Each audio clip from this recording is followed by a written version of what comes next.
Suman TV ప్రేక్షకులకి Anil Singh business editor నమస్కారం.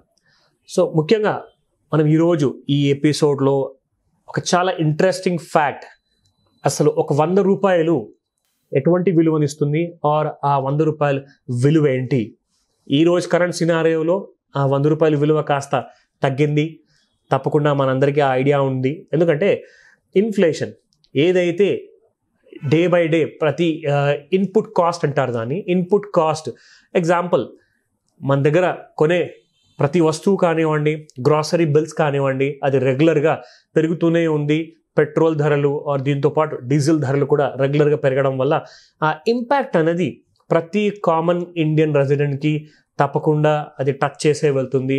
So ఇందులో మనం అందరం భరించాల్సిందే. సో ఈ బాధని చూసుకుంటే 100 రూపాయల విలువ ఈరోజు ఎంత ఉంటుందంటే ఎగ్జాక్ట్లీ మనం 2010 నుంచి ఒక ఎగ్జాంపుల్గా తీసుకుందాము. ఇప్పటి నుంచి 10-11 సంవత్సరాల ముందు మనం ఎగ్జాంపుల్ తీసుకుంటే 100 రూపాయలు ఇన్వెస్ట్ చేసినప్పుడు ఆ టైంలో నుంచి ఈ రోజు వరకు ఒకవేళ ఆ 100 రూపాయలు పెట్టుబడి ఇన్వెస్ట్ చేయకుండా మీరు అలాగే పెట్టుకున్నారు, మీ దగ్గర ఆ 100 రూపాయల వాల్యూ ఏముంటుందంటే ఈరోజు మనం చూసుకుంటే దాదాపు 44 రూపాయలు ఉంటుంది. అంటే దీంట్లో మీకు దాదాపు 56 రూపాయలు ఆ 100 రూపాయల విలువ అనేది తగ్గిపోతుంది. ఎందుకంటే ఏదైతే వస్తువు మీరు 100 రూపాయలతో 2010లో కొనగలిగారో అది ఆ రోజు దాంతోపాటు ఆ విలువ అనేది డెప్రిషియేట్ అవుతూ వస్తుంది. ఎందుకంటే మనీ వాల్యుయేషన్ అనేది ఇన్ఫ్లేషన్తో కూడుకొని ఉంటుంది కాబట్టి. సో ఇన్ఫ్లేషన్ అన్నది అంటే ఎప్పుడైతే ఎక్స్పెన్సివ్గా లైఫ్ స్టైల్ అయిపోతుందో సో డెఫినెట్గా మీకు ఆ ఇంపాక్ట్ అనేది, ఆ నష్టాలు అనేది చూడవలసి వస్తుంది. అందుకే డబ్బుని క్యాష్గా ఎప్పుడూ పెట్టుకోవద్దు మన దగ్గర అని చెప్పేసి ఎక్స్పర్ట్స్ సలహాలు ఇస్తుంటారు. సో ఇదే విధంగా మనం చూసుకుంటే అసలు ఆ 100 రూపాయలు ఇన్ కేస్ మీరు అదే 100 రూపాయల చొప్పున మీరు 2010లో పెట్టుబడిగా పెట్టుంటే అసలు ఈరోజు 10-11 సంవత్సరాల తర్వాత దాని కైండ్ ఆఫ్ వాల్యుయేషన్ ఏముండొచ్చు, ఆర్ మీరు ఎటువంటి ప్రాఫిట్లో ఉండేవారో లేదా లాసుల్లో ఉండేవారా, ఆ పాయింట్స్ మనం తెలుసుకుందాం.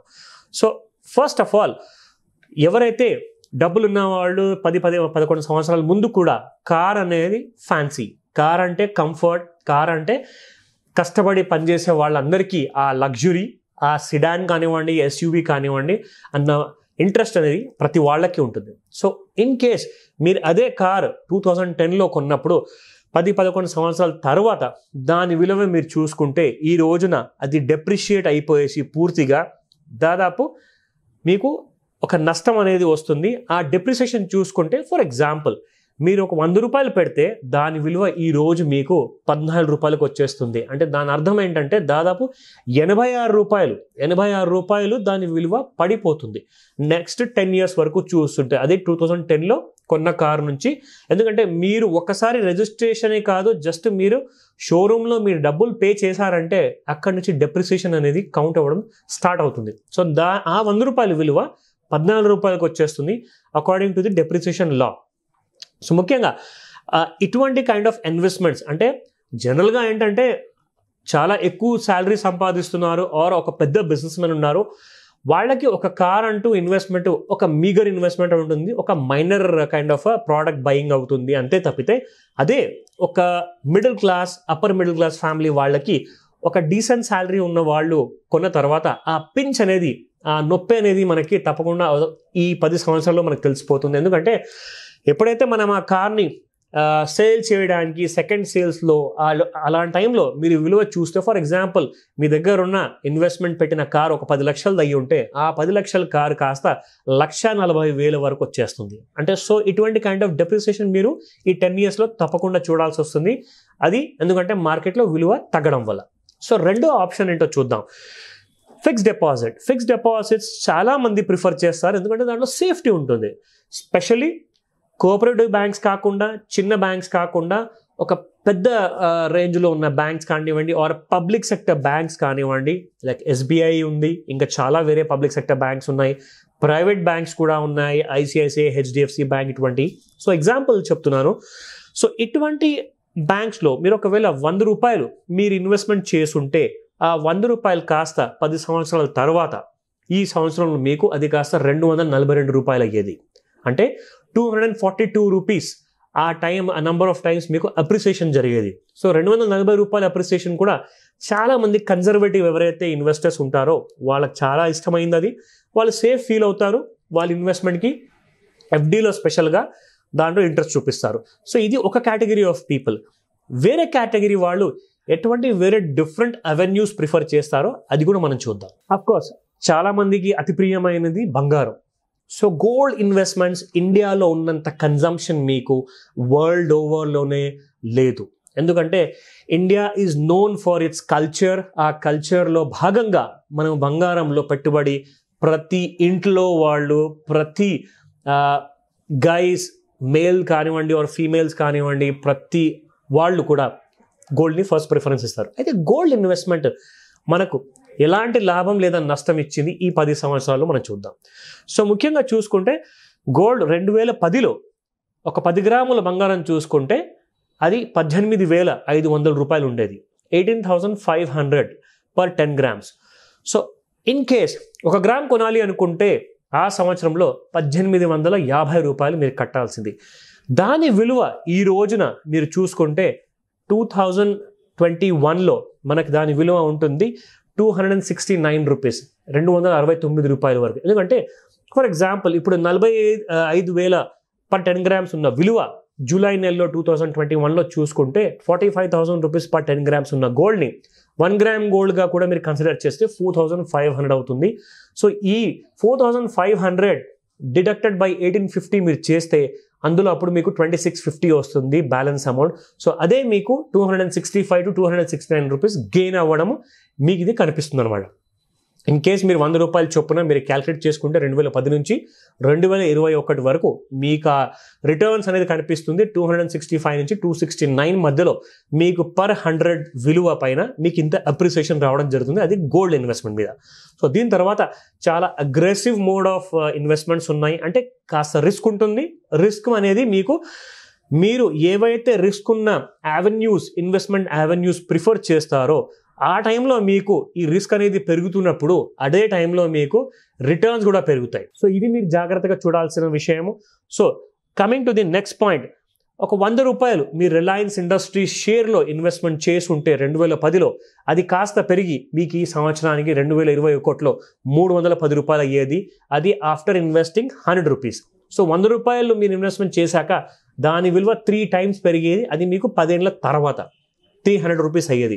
సో ఇది ఒక బ్లూ చిప్ కంపెనీ లాంటి స్టాక్లో ఇన్వెస్ట్మెంట్ చేయడం కానివ్వండి, ఆర్ నిఫ్టీ ఇండెక్స్లో ఉన్న వేరే స్టాక్స్ కానివ్వండి, వాటిల్లో సెలెక్ట్ చేసుకుని రిలయన్స్ ఇండస్ట్రీస్ ఎందుకంటే ఒక స్టేబుల్గా ఉండే కంపెనీ, ఒక లార్జ్ క్యాపిటల్ ఉన్న కంపెనీ. సో ఈ కంపెనీలో చాలామంది నమ్మేసి ఇన్వెస్ట్మెంట్స్ చేశారు.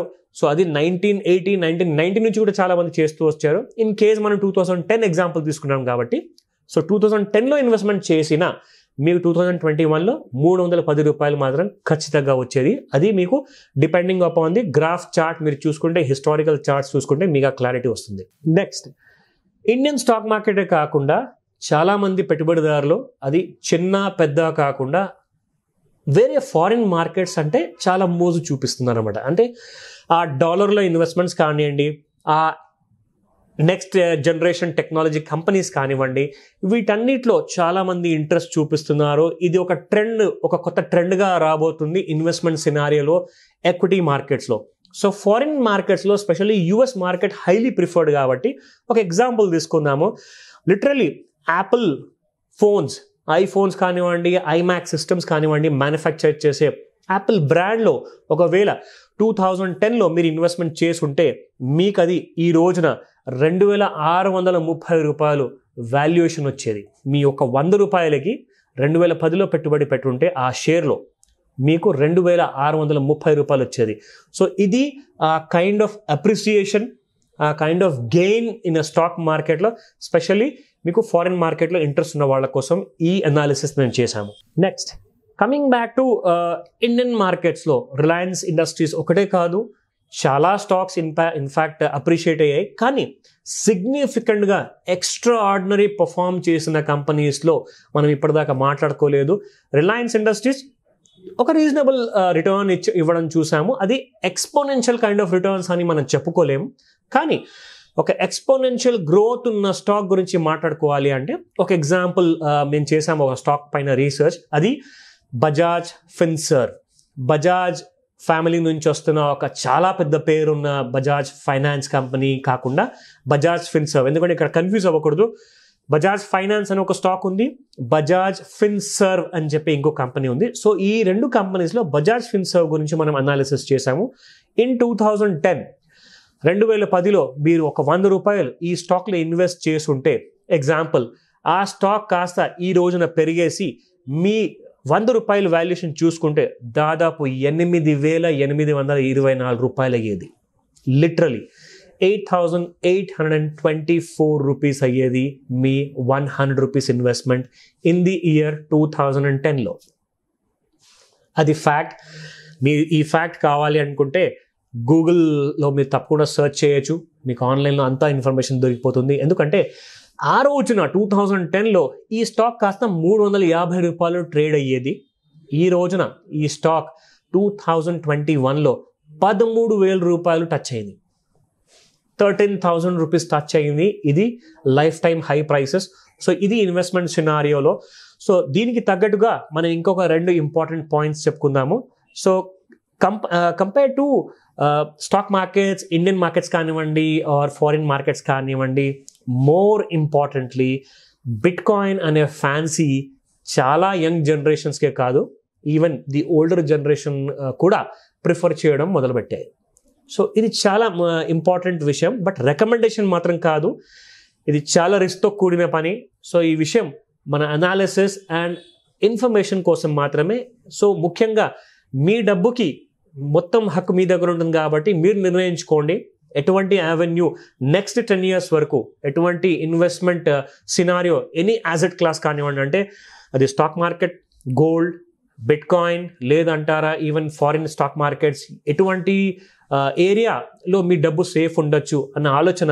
నాకు 10% చాలు, నాకు 1000% చాలు అని చెప్పేవాళ్ళు చాలామంది ఇన్వెస్టర్స్ ఉన్నారు. సో ఇది వాళ్ళందరి ఆలోచన కోసం మాత్రమే ఈ అనాలిసిస్ మేము చేశాము. సో ఇది వెరీ ఇంపార్టెంట్ పాయింట్, వినండి. బిట్ కాయిన్లో ఇన్వెస్ట్మెంట్ చేయాలనుకున్న వాళ్ళు 2010లో చూసుకుంటే ఇది కాస్త ట్రేడ్ అయ్యేది జస్ట్ అమెరికన్ యుఎస్ సెంట్లో చూసుకుంటే, యుఎస్ సెంట్లో జస్ట్ 8 సెంట్స్లో ట్రేడ్ అయ్యేది. అంటే 8 పైసలు ఇండియన్ రూపీస్లో మీరు అడిగితే లిటరలీ 8 పైసలు కాదు, బట్ పైసల్లో అనుకుంటే yes, it was trading around 0.8 cents. అది ఆ సంవత్సరంలో 2010లో. సో అదే దాని విలువ ఈ రోజున మనం చూసుకుంటే కొన్ని కోట్లాది రూపాయలు అయిపోయింది ఒక బిట్ కాయిన్ ప్రైస్ అనమాట. ఒకవేళ మీరు అదే 100 రూపాయల చొప్పున మీరు చూసుకుంటే 2010లో మీరు ఇన్వెస్ట్ చేసుకుంటే బిట్ కాయిన్లో అది కాస్త పెరిగి, ఎస్ జాగ్రత్తగా వినండి, ఇంపార్టెంట్ పాయింట్ ఇది, 8 కోట్ల పైన దీని వాల్యుయేషన్ ఈరోజు 10-11 సంవత్సరాల తర్వాత ఉండేది. మీ 100 రూపాయల విలువ ఒక్క 100 రూపాయలకి 8 కోట్ల రూపాయలు వచ్చేది, అది బిట్ కాయిన్ ఇన్వెస్ట్మెంట్లో. So high risk high reward. ఇది రికమెండేషన్ కాదు, ఇది హిస్టారిక్ ప్రైస్ని చూసుకుంటూ ఒక ఫ్యాక్ట్ ఫైండింగ్ రిపోర్ట్ ఇది. సో ఫ్యాక్ట్ బేస్డ్ మీద రిపోర్ట్ చేశాము. సో మీ రిస్క్ రివార్డ్ మీకు తెలియాలి అంటే ఫస్ట్ ఆఫ్ ఆల్ మీ రిస్క్ యాపిటైట్ ఏంటో మీరు తెలుసుకోండి. మీరు ఒకవేళ ఒక 100 రూపాయలు పెడితే మీరు మొత్తం 100 రూపాయలు పోగొట్టుకోవడానికి సిద్ధంగా ఉన్నారా, లేదంటే మీరు 100 రూపాయల నుంచి 50% ఆర్ 50 రూపాయల వరకే ఒక లాస్ కింద తీసుకోవడానికి మీరు సిద్ధంగా ఉన్నారా, మీరు ఆలోచించుకోండి. సో ఈ డెసిషన్ నేను మీకు వదులుతాను. Thank you very much.